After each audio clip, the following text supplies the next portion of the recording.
de voir l'autre être visité alors que lui n'était pas. Si on doit résumer ce quatrième point, c'est juste ça. Il était fâché de voir la visitation d'un autre alors que lui il attendait encore. Alors que lui n'était pas visité. C'est la mauvaise attitude. J'aimerais entendre quelqu'un me dire c'est la mauvaise attitude. Que quelqu'un d'autre me dise c'est la mauvaise attitude. Écoutons, écrivez avec moi, soyez un peu rapide. Il faut chercher à comprendre pourquoi Dieu n'a pas été favorable à votre autel. Et non chercher à comprendre pourquoi Dieu a agréé l'autel de l'autre. Efforcez-vous de comprendre pourquoi Dieu n'a pas agréé votre autel. Pourquoi il n'a pas été favorable à votre autel. Au lieu de chercher à comprendre pourquoi il a été favorable à l'autel de l'autre. Est-ce qu'on peut évoluer? On peut évoluer? Quelques minutes encore, je vous laisse. Cherchez à comprendre pourquoi Dieu n'a pas agréé votre autel. Ne cherchez pas à savoir pourquoi il a agréé l'autel de votre frère. Focalisez-vous sur votre autel. Maintenant, on peut avancer. Écrivons ensemble. Les mauvaises questions produisent des mauvaises réponses. N'est-ce pas? Les mauvaises questions produisent des mauvaises réponses. Les mauvaises attitudes produisent des mauvaises actions. Les mauvaises attitudes produisent des mauvaises actions. Je reprends pour la dernière fois. Les mauvaises attitudes produisent des mauvaises actions. Et la suite, les mauvaises attitudes, elles proviennent des mauvaises conclusions. Les mauvaises attitudes proviennent des mauvaises conclusions. On a commencé par la mauvaise question. La mauvaise question produit une mauvaise réponse. La mauvaise attitude produit des mauvaises actions. Les mauvaises attitudes proviennent des mauvaises conclusions.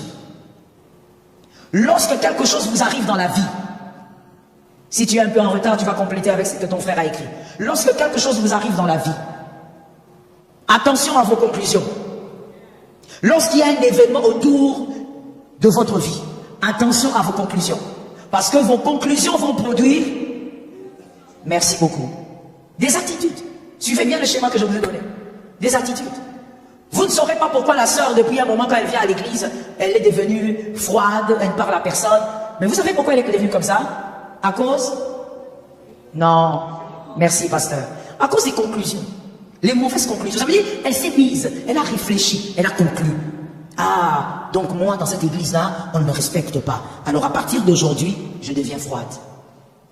Les mauvaises attitudes émanent des mauvaises, les mauvaises attitudes émanent des mauvaises conclusions. Alors, attention aux conclusions que vous faites dans vos vies. Face à ton frère, avec les problèmes que vous avez, ne soyez pas pressés de conclure.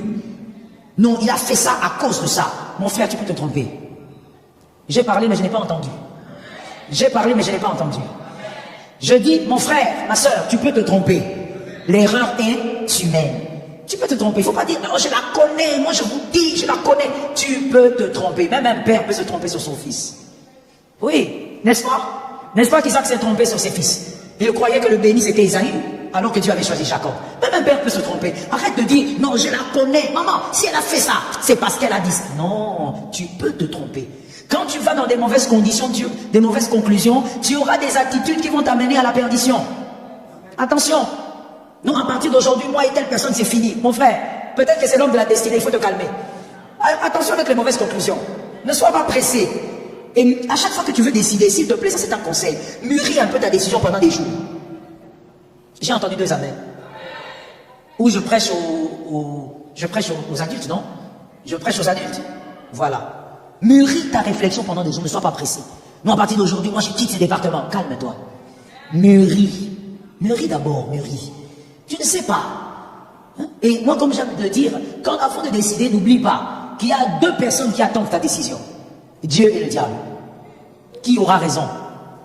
Oh oui, devant toute décision de ta vie, ne t'en fais pas. Les 2 attendent ta décision. Parce que ta décision va t'amener quelque part. Ta décision va forcément te mettre sur un couloir. Et le couloir là, qui va le contrôler? Dieu ou le diable? Après ta décision, demain, tu prendras des décisions aussi demain. Qui sera vainqueur dans tout ça? Dieu ou le diable? Est-ce qu'après tes décisions,